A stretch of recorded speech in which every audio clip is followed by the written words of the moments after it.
Hello and welcome to this week's episode of Dadas Show, coming to you from Emara Ole Sereni Hotel here in Nairobi. I'm your host, Ashiko Mbune. Now, Dadas Show aspires to create a spirit of sisterhood and solidarity, and we do this by offering an open and safe platform for women to discuss issues pertaining to their health, their lifestyle, their work, their family, and anything that affects them in one way or another. According for the Center for Disease Control and Prevention, CDC, autism spectrum disorder, ASD, has been defined as a developmental disability caused by the differences in the brain. People with ASD often have problems with social interaction and communication, and often exhibit restricted behavior and repetitive patterns and interests. Now, unfortunately, ASD has not been extensively studied in Kenya, which presents a significant problem and a gap in our understanding this particular condition.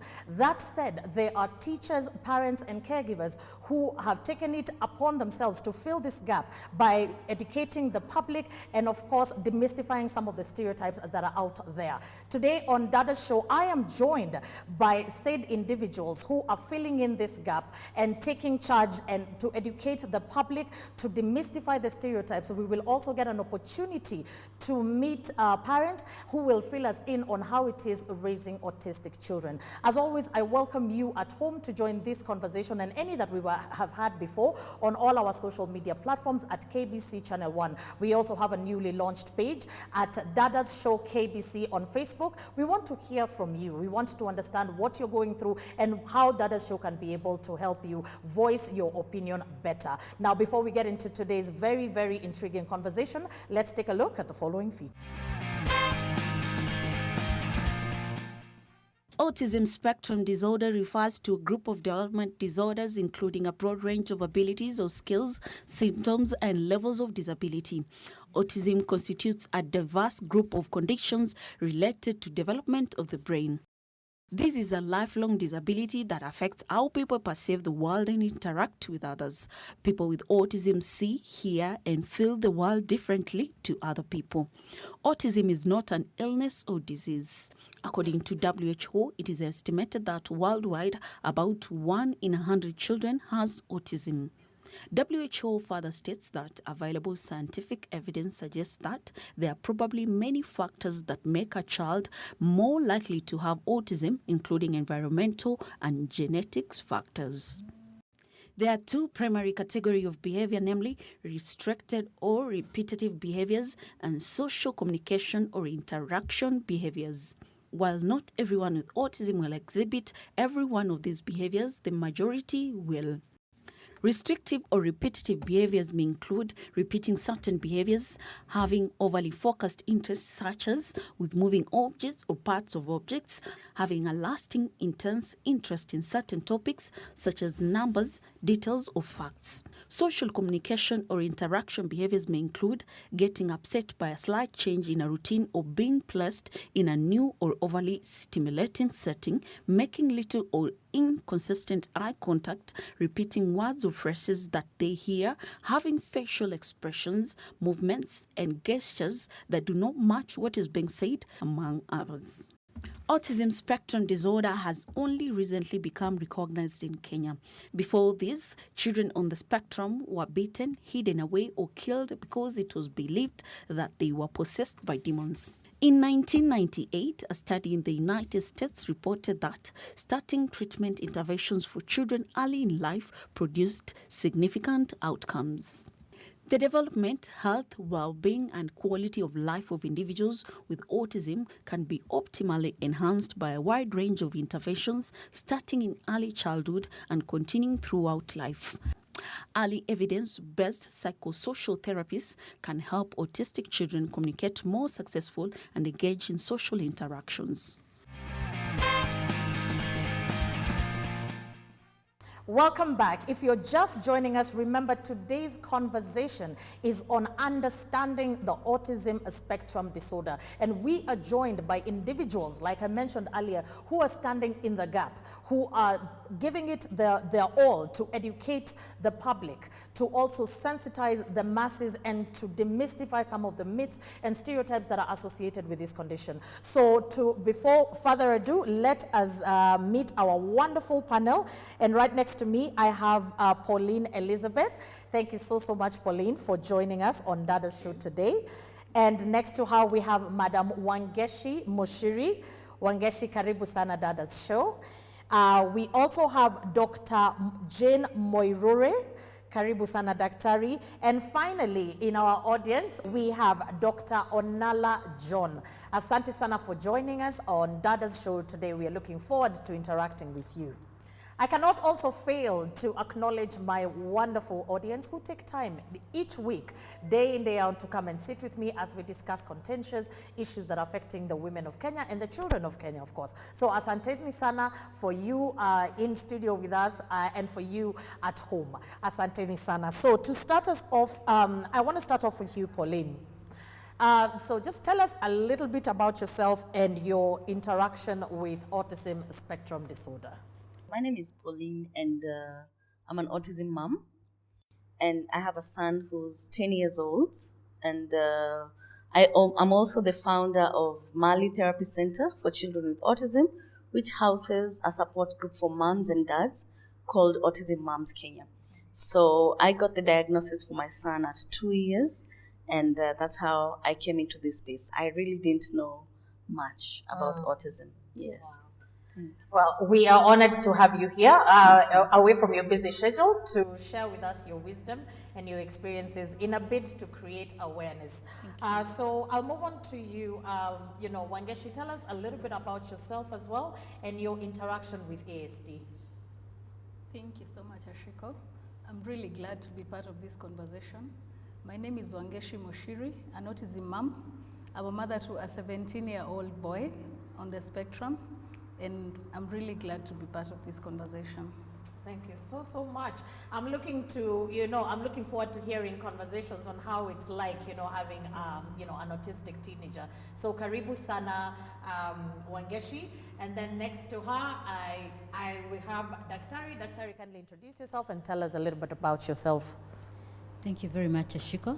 I'm glad to be in this space today. My name is Dr. Jane Wambui Mwiruri. In this space, I'm a mother of 2 girls on the spectrum. Both are preteens. Away from being their mother, I'm a lecturer and an accountant. I'm also part of the team that brings together over 5,000 parents and caregivers and professionals under Through the Roof. And with a partner of mine, we run Others Dream Autism Trust as a way to bring advocacy towards education, health, and justice for persons in the developmental disability space. Yes, thank you. Thank you so much, Daktari, for being here with us. We are honored to have you here with us. So next, we will give an opportunity to Dr. Onala. Dr. Onala, tell us a little bit about yourself and your interaction with ASD. My name is Dr. John Onala. I'm a consultant in developmental and learning difficulties. I do psychoeducational assessment, and I also run a center called First Steps Intervention in Karen. I've been doing assessment for now over 20 years. Some of the people I evaluated are currently working. Some of them are already parents and living with their families. So my experience with autism has been diverse because I've seen significant changes from when I started doing evaluation over 20 years ago and how things are right now. I can draw parallel as how things were then. There has been significant improvement in terms of information that is available, in terms of international research. We also have a lot going on in our country. And we also have programs coming up, parents coming together and starting programs in different parts of the country. Right. Asante sana, Dr. Onala, for being here. While I still have you with me, we defined autism spectrum disorder according to what the CDC says. But now, being the person here who has the longest experience with the condition, kindly define for us what is autism spectrum disorder, and how many types of autism spectrum disorder is there. So kindly enlighten us on that. Right. If we look at autism from a layperson's perspective, then we say that autism is a condition that usually affects, one, the development of speech and language skills, where sometimes there would be delay in development of language skills, that is development of speech. Some of them will be able to acquire speech and be able to use it, but still you find that there are specific gaps in the way they use language. That's one area. Then the other area is social interaction, or broadly speaking, social understanding. And then the third area is challenges with their thought and behavior. So those three areas define autism. That is challenges with speech and language skills, social interaction, and lack of flexibility of thought and behavior. But autism can also occur with so many other challenges that you can see. For example, there could always be sensory issues. For example, a soft voice, maybe a mower somewhere, or maybe a blender working somewhere, that can be very irritating to a person with autism, and they will probably block their ears from that sound. They might be affected by texture of food, and so become very picky eaters. So they'll avoid certain foods and go for other kinds of foods. And even clothes, they might like certain type of cloth and not like the other kind of cloth. When they go out to play in the playground in school, there's always a lot of noise going on. Yes. Inside the classroom, there's a lot going on. And so if they have sensitivity to specific sounds or noise, that will affect their social interaction. Ordinarily, autism, as it is, does not significantly affect intelligence. So that means that we'll have people with autism with above average general intelligence, Wow. those ones with average intelligence, and those ones who are struggling. Yeah. And if you look at a big number of people who are defined as being very intelligent or genius, you sometimes find traits of autism in them. Like, for instance, I had something about Albert Yes. Einstein. Yeah, like Einstein, and there are so many. And even if you find some high-flying medical doctors, Yes. engineers, you find some traits of autism in them. And people whom we call genius. And even the inventors, majority of them will have some traits of autism in them. Yeah, I've met quite a number of those kind of people within the spectrum of autism. Okay. Thank you so much for that well-detailed definition and explanation of what, what autism spectrum disorder is. Based on that and understanding that there are different types of autism, and we have Asperger's, we've got CDD, and every single one of them perhaps presents itself differently. What were the telltale signs that your child exhibited that led you to suspect that they might be autistic? I'll start off with you, Pauline. Thank you, Ashiko. So, when my son was 1.5 years old, he was quite playful, and he was already humming, calling me mama. And then by the time we're getting to 18 months, he went quiet. So a working mom, you leave in the morning, you come back in the evening, you don't notice. But when my mom visited, she was like, "No, this is not normal." Yeah. When I left here, this boy was very active.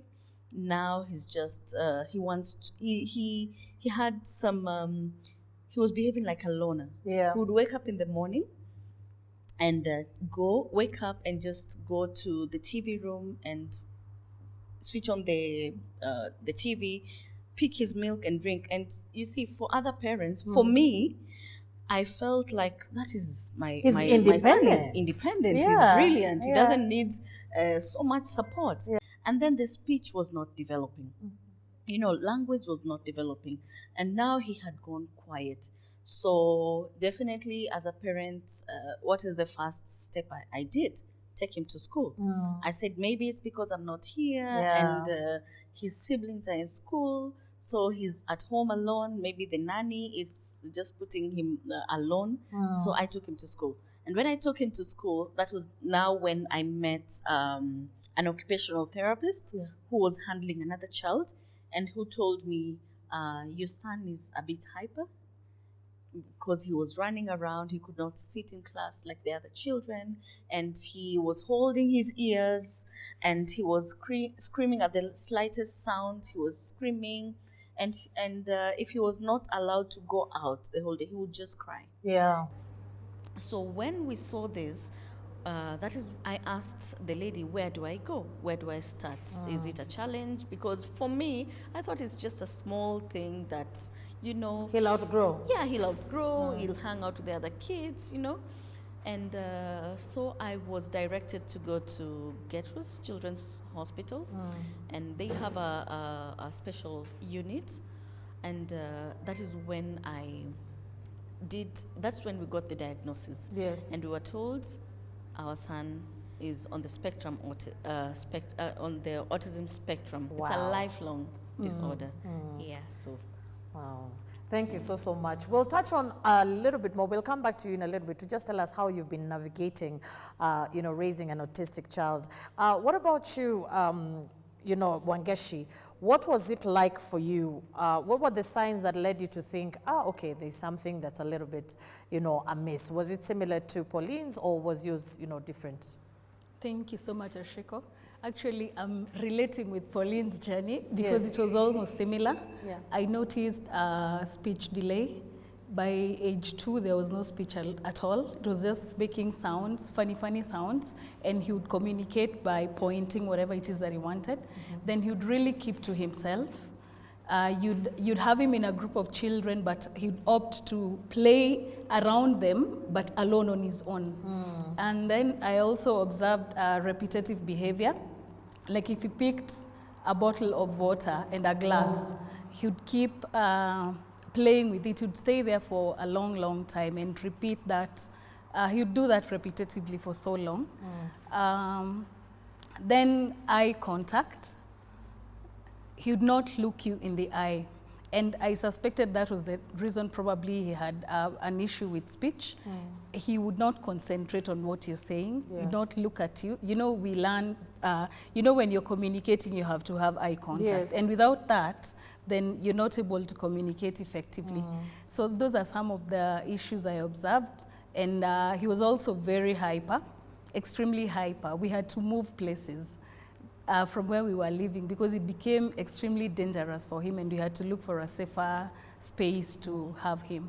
So with all that observation, I felt something was not right, and we sought help, and we landed in Kenyatta Hospital at almost age 3, and that's when the diagnosis was done. Okay. Yeah. Thank you so much, Wangeshi, for sharing that with us. I'll also move on to you, Dr. What was it like for you? What were the telltale signs for your children? Thank you, Ashiko, for that question. I have 2 different stories on this journey. Yes. First, my children are girls. They're boys, so it's a totally different journey. At age 2, for the first one, the elder of the 2, I knew something was amiss because I came home with a bubbly child. Then all of a sudden, if she was taking corners in the house, she would close her eyes, then gauge what's the lighting in that room before she opened her eyes. Then she went mute on us. Our pediatrician told us, no, she'll grow, take her to school. Went to school, she regressed further.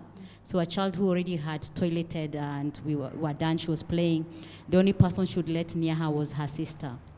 So despite being told by a pediatrician she was okay, I had my doubts. At that point, she was 2 years and about 8 months. Yes.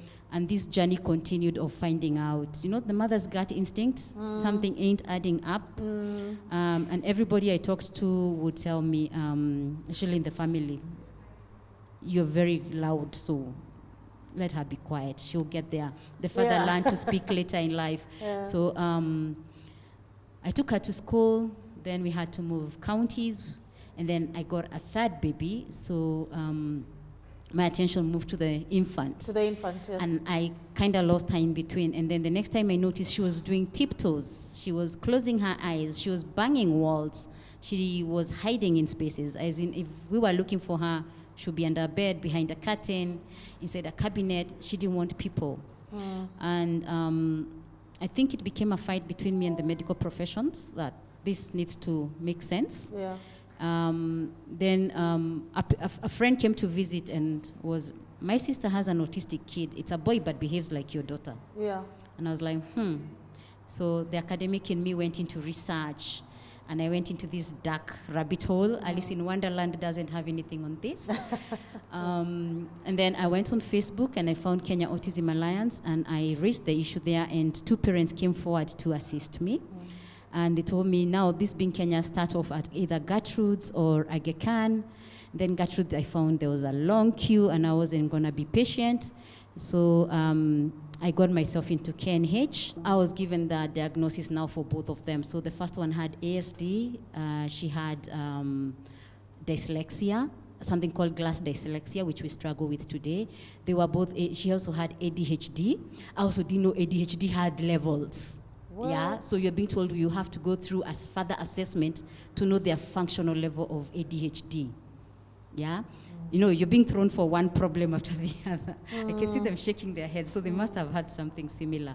So the students were called back in, and we went through the story of how was the pregnancy, what was, you know, the whole thing. And as a mother, you feel, okay, this must be my problem. Yeah. So what the other one had, she was a tiptoeer. She did not like noise, still doesn't like to date. We wear noise cancellations, or her ear, she has in her ears. If you make too much noise, she gets aggressive. Yeah, she has an aggression level that is beyond any girl I've seen. She has issues with food, clothes textures. I think we scored a 10 on the issues, the sensory issues. Yeah, we had so many sensory issues. And then she prefers her own attention and colorful things. But she doesn't like anyone touching her. She doesn't like being put in the center. The first one spoke at the age of 7. This one is now pre-verbal at the age of 9. Yeah, that has been our journey. Asante sana, Dr. Jane, for being here, and I truly, truly appreciate that. So, what are some of the challenges? Because we've touched, you know, you've mentioned something about the bedside manners, and I believe that's already a challenge that most of the parents, parents to autistic children face. Lack of information. So you are given the diagnosis and you're not told where to go. And then the second challenge is lack of professionals. You know, right now we have a huge number of autistic children, and we have this information that is going around.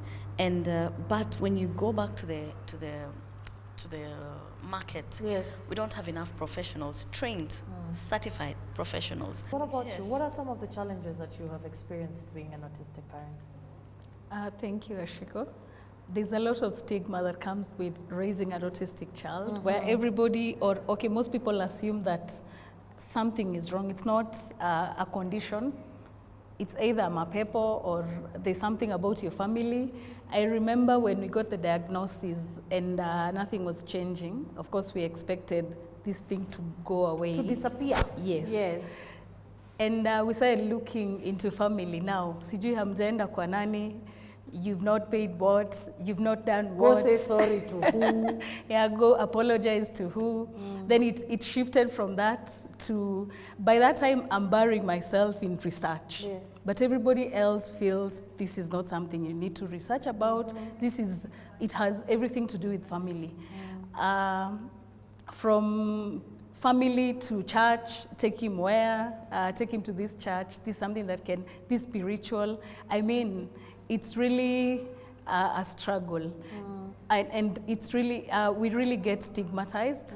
This is a child who's hyper, so you cannot have them in a room without them being destructive. So you avoid going to public places, you stop going to church, you cannot take him to a supermarket.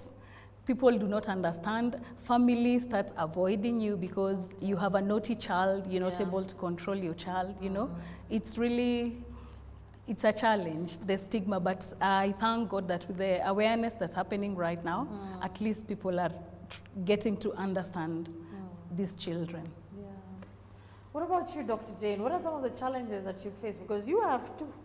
So what are some of the challenges that you have, you have faced having, you know, your autistic daughters? Well, thank you, Shiko, for that. If I was to speak about the challenges that I've had for the last 11 years of raising them, I think we'd have a show to ourselves. But some of the things that I have met right from the diagnosis, you know, getting even explained to what it is that you're dealing with. Even among my fellow professionals, nobody knew really, you know, get to the nitty-gritties of what is. Because when you know what is, then I'll be able to target where I'm going. Yeah. Then the other one was outright discrimination of services. Yeah. Even in hospitals, doctors want to medicate your child's autism, and the moment you put autism on the table, they stopped treating whatever brought you to hospital. And I remember once we had enteritis, but they were more concerned about the ASD, and I'm thinking, that's not your domain anymore. We got a diagnosis. What I need you is to help me sort the enteritis so that we can move on. Yeah. And it got so bad, we ended up with convulsions and became now a neuro case because they won't do what needs to be done, yeah? Maybe for lack of knowledge. The other one is schools. I'm lucky that it took us 2 attempts to find the right school and an environment that welcomed us. I know a parent on a platform who has 42 pairs of uniform to give away, and they're not even 10 years old, yeah? The church, that was not an open space for us. Yeah.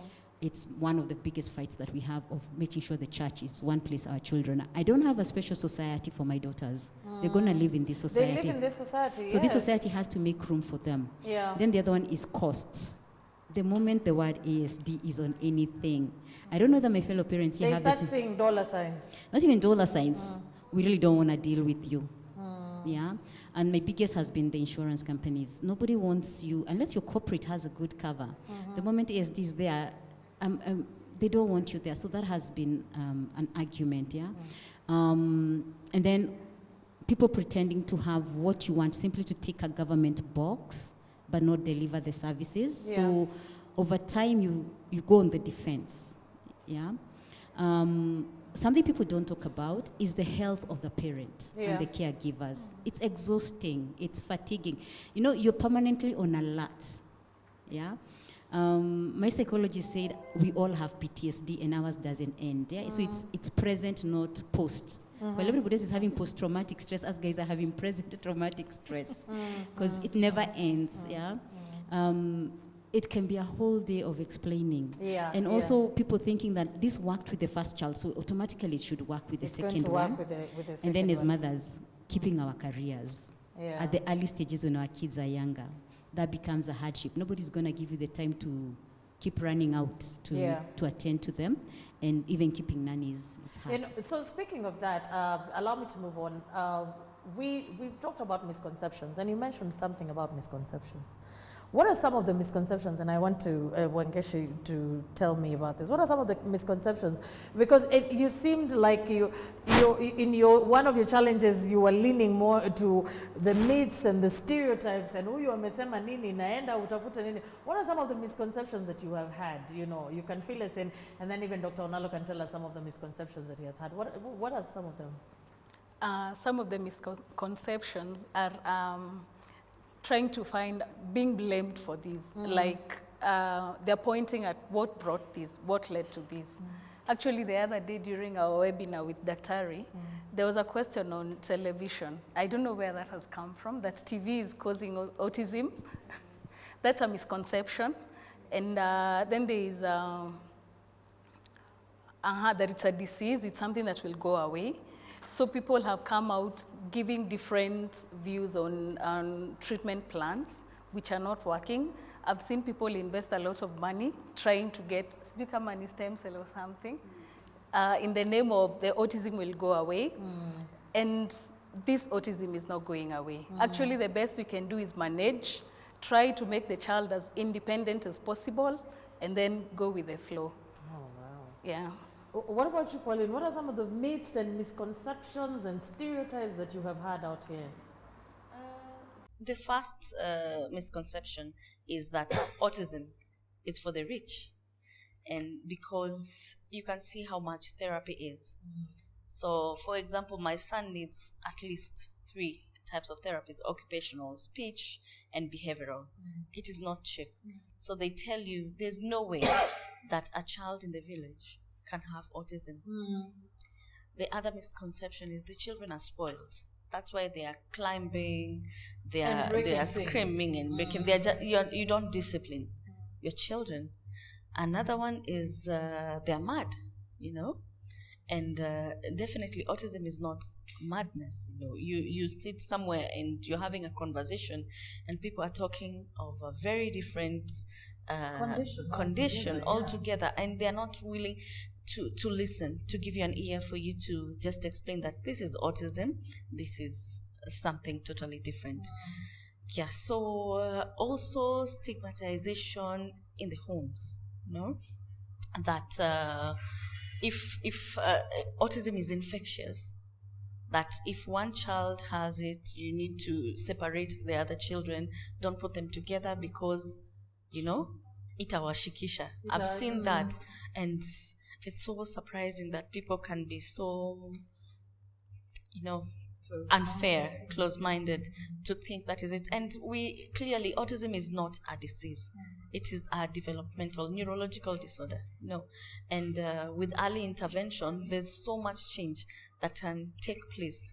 The worst is that hurt me is that even when they see change, speech, they see a child is toilet trained, feeding, and all these improvements on the child, they don't believe that there's anything good that can come out of an autistic child. Yeah, so thank you for that. That's quite unfortunate. Yes. I want to move on to you, Dr. Onala. What are because we've touched on some of the challenges that the parents have. What about for caregivers, for teachers? What are some of the challenges that you experience? And then after that, you can briefly tell us some of the interventions, because we've already understood that there is no treatment for autism, but what are some of the interventions that are out there? So kindly and briefly. Conception that you find in quite a number of schools right now as we're talking is that autism can be transmitted from one child to the other. So that children neurotypical children in a classroom can learn symptoms of autism by observing the other children who have autism, and therefore end up having the diagnosis later on. I've actually met parents who tell me that when a child with autism was admitted in that class, that's when I started seeing symptoms in my child. And I know of a school in Nairobi where the principal admitted a child with autism in a mainstream kindergarten, and a number of parents ganged up against that one child and said, no, we do not want this child in the class. And they came up with all sorts of accusations, and they said a number of children had already started showing symptoms of autism. Oh, really? Yeah, and the principal stood firm and said, no, we do not have a special ward for children with autism. So we are going to have this one in the school. And right now, if you meet, the child is currently in grade 6, doing very well. So you wonder what happened in between. Right. So there are quite a number of misconceptions about autism. Another common one that parent just mentioned is the cure for autism. You'll hear of someone saying, so-and-so discovered the cure for autism. If you give this drug, give that medicine, or give this kind of supplement or that kind of supplement, that your child will be cured. So the thing is that autism is managed, so you go through interventions. Yes. So with that, I can mention interventions. There are quite a number of interventions depending on the age of the child. In early years, there are quite a number of things that can be done. If you see the telltale signs of a child from early years, there are a number of things you can do. One of them is to seek the services of an occupational therapist. Nowadays, you can get most of occupational therapists in public hospitals, also in private hospitals. So you can move to the nearest hospital to find out if there's an occupational therapist who is knowledgeable enough to be able to work with a child with autism. Because again, you can get occupational therapists who have never seen a child with autism before. Yes. Yeah. And then parents also need to find enough time to be able to play with children. So we talk of structured play, to be able to engage children in a variety of play activities that will stimulate development of language skills, social interaction, and help them accommodate flexibility and develop sensory processing skills. So that's something that can be done at home. And then looking at the other areas, so we have speech therapy for children who are significantly delayed and you want to do stimulation. You can get hold of a speech therapist. If you cannot get a hold of a speech therapist, maybe special needs teachers can be helpful to some level. And then applied behavior analysis for the younger ones can be very helpful in terms of correcting behavior challenges in children. And that can be done at home, can also be done in school. And for parents who cannot afford therapy, therapy is very expensive. Yes. Yeah, so usually if you get the initial diagnosis or evaluation done, it's necessary to find out if the person who did the evaluation can train you to be able to work with your child at home. So you are trained to be able to work on language skills, social interaction, to work on sensory issues. Then the person could also direct you on where to get the resources. Sometimes you can buy second-hand toys, maybe from the local market, and be able to work with your child at home. And then in school for educational purposes, I mentioned that autism cuts across different levels of intelligence. Yes. And also you can find an even distribution of intelligence in the same person. For example, you can find a child who is almost nonverbal or very minimal language with autism, and that child is a genius in mathematics. I'll give you an example. I do school observations, and sometimes I sit inside the classroom and look at teachers teaching. Yes. So I was in this school, and there was this boy who was seated there and rocking. And that was in high school. And the teacher wrote their quadratic equation, and then the teacher asked him, why are you not writing? Then he says, I already know the answer. Wow. And then he says the answer. But if you ask him, how did you know the answer? Then he said, I just know. So he can't explain because of challenges He just with language. knows. Yeah. He just knows. Yeah. That's So, wonderful. and this boy reads math like a storybook. Oh, wow. Yeah, so, and all the other sciences. But so if you're to judge him based on his language skills, then you get it all wrong. And I've also met those ones who are very artistic. I actually met one who was struggling with toileting skills, about 11 years old, but very, very artistic. If you look at his drawing, it's really nice. If you ask him, draw your family, he'll actually draw what happened in the morning. That morning, dad was standing somewhere, mom was doing this, and you can see the details in his drawing. But he cannot engage you verbally.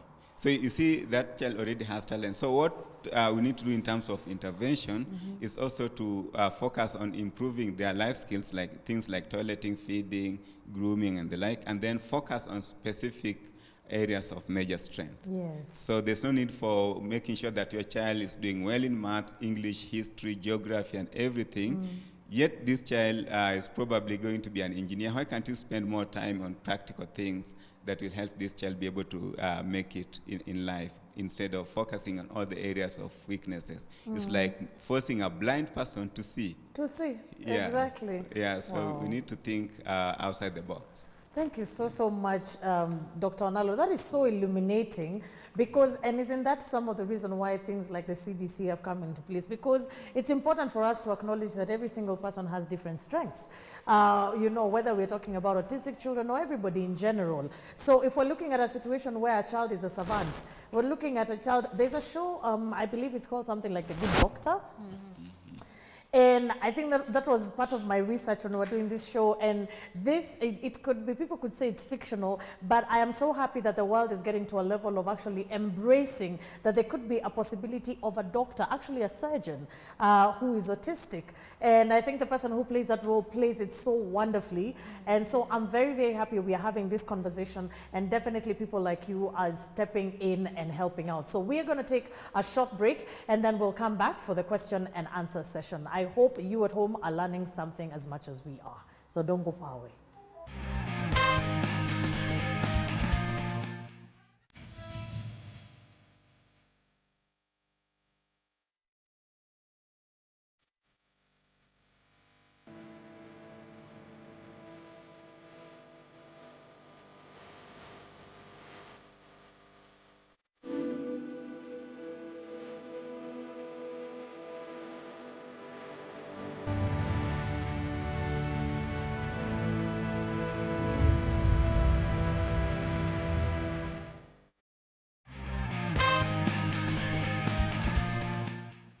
Welcome back to the second part of Dadas show, and I really, really appreciate this segment, because it's an opportunity for our wonderful audience to share with us their feedback, comments, and anything that they think of the conversation of the day. Remember, even you at home can reach us across all social media platforms at KBC Channel 1 or on our newly launched Facebook page at Dadas KBC. We look forward to hearing your questions, your feedback, and anything you may have to talk about in this or in regards to today's conversation or any other. Now, to start us off in this particular segment, I would like to invite Caroline. Caroline, kindly tell us how your interaction with ASD and you know, your input to today's conversation. My name is Caroline Kisuge. a teacher for children with autism. Have been in this journey for now 10 years, and I want to handle the curriculum issue. We have got stage-based curriculum and the pathway curriculum. You find that due to the nature of our learners, most of them have got delayed developmental milestone that makes them not be able to catch up with the pathway curriculum. So we have been doing the stage-based curriculum for the last 10 years, even before CBC came. And I want to say that a good number of learners that we have handled have achieved so much, and it is very evident because the subjects that are taught in stage-based curriculum touches on communication skills, activities of daily living, and by the time the child picks up, we are able to identify the cognitive ability of the child. Those with challenges on cognitive ability, we nurture their talent, we identify the talents that they have. Most of them have got servant skill and very good talents that even others do not match. And it is along this line where we have the stages in this stage-based curriculum. So all along, you will find that most of the parents, when they bring the learners to school, they would want the learners in the mainstream. And this is a great challenge that we are facing to explain to a parent why you are placing that child in that stage-based curriculum. And from stage-based curriculum, those who are able to scribble and write constructive letters and numbers, we take them to intermediate class. In intermediate, it is now a bit advanced. We even teach them how to identify letters of their names. They are able to trace the names, write the names, and they can copy the names. From intermediate, we go to pre-vocational. In pre-vocational, now most of the learners you've known, this one likes beading, this one likes artwork, this one likes agriculture, and these many other things. Then from pre-vocational, we take them to vocational. So in vocational, this is where most of them will now achieve the skills. Then after vocational, we take them to sheltered workshop. It is definitely possible for children to go through all of the different stages to actually be able to have a career. Definitely. Okay. Thank you so much, Caroline, for that. I'd like to move on to Madam Jerry Muturi. She can share with us her story and how she's interacted with autism. Okay, my name is Jerry Muturi, and I'm glad to be here, Ashiko. And I'm a parent with a special needs ASD boy who is 6 years. He's non-verbal, and I'm also a founder of a foundation that is called Infinite Child Foundation. As a parent, we have a problem because everybody is concerned about the children, but they have forgotten about the parent. Yes. And the parent, they go under a lot of stress and so many uncertainties of what the children will be after this. And it is a great challenge. So I would like different stakeholders to take this chance to help also the parents and the children. Okay. Thank you. Thank you so much, Jerry. And we definitely, acknowledge the effort that you're putting in. We're going to move on to Mr. Philip Olo, who will tell us a little bit about himself and how he has interacted with ASD. Thank you so much. I'm very glad to be here. My name is Mr. Philip Olo. I'm a special needs teacher. I have a lot of experience, about 8 years of experience in this field. I'm handling learners who are on spectrum and other areas of special needs. So before I made a comment, I want to respond to a question a parent asked, where do we take these learners after maybe a certain age, or maybe from 15 or 20 years above. So I want to talk about practical scenario. Currently, I'm handling learners from age 3. The highest is 21. For you to handle a learner who is on spectrum, you must have 3 things in common as a special needs teacher. That is understanding, predictability, and talent identification. So if you look at understanding, you must know the kind of a child or the kind of person you are dealing with, because this is a teenager. If you look at predictability, I have to predict what is in the mind of the child. What is the next step of this child? Because it's like I'm dealing with an adult. Yes. So brain counter brain. If you are not smart, they can challenge you. So that is predictability. There's a child I'm training, he's 19. He's working with an institution as a computer teacher. Wow. How I identified this child, I had a laptop. So there was one day I placed my laptop on the table. I had a session with him it was a session of 1 hour. So I left my laptop there. But the laptop is full with my name. The password is Mr. Philip Olo Special Needs Teacher. So I used to put that password when I am opening the laptop. So when I came back, I found this boy has opened my laptop and doing so many things in my laptop. So when I asked him, how did you know my password? Yes. I just know, you see. So from there, I synthesized and I knew this boy is very smart in computer. So that is where I placed my strength, because this is where he's about it. Now he's employed and he's studying computer further. He's employed and he's being paid. Another scenario, there's a boy who I used to work with him. He was very hyper. So I was identifying how can I make this boy calm down, not to destroy things in the house. So I came up with a strategy where we are working 2 hours every day. So when I get in, I just call him, we go out. So we used to walk. So after I walk, I ask him, can you draw whatever you've seen on the road? So the first 1 week, second week, third week, used to sketch them. The fourth week, when I came, I bought for him a manila paper, a large one. So I told him, this one you'll draw everything. And if you miss, we'll have a session of 4 complete hours without resting. And you know, they fear hard work. So he told me, okay, I'll do my best. Yes. First of all, he started with drawing his mom on the car, decorating everything from the gate. When I came, that is the first thing he greeted me.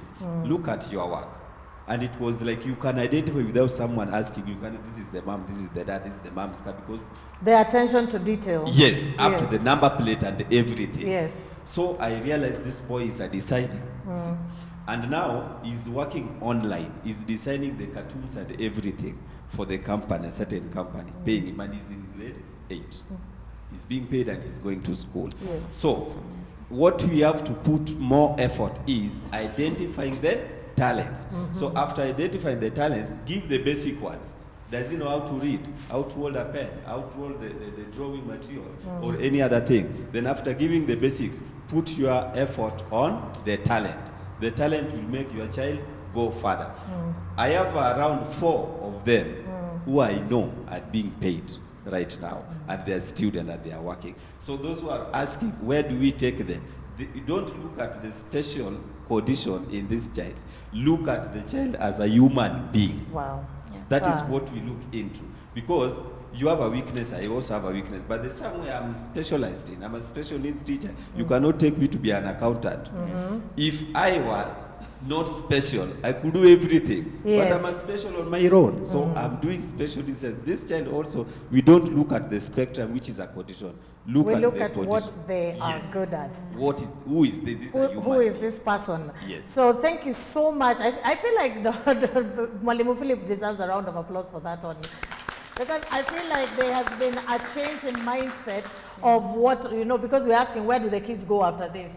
But I believe once people will start looking out more for the talent as opposed to looking at the condition. Asante sana Philip, kindly allow me to move on to Madam Priscilla, who will also give us her input on today's conversation. Priscilla? Thank you so much. I'm Priscilla Wamboi and a special needs teacher.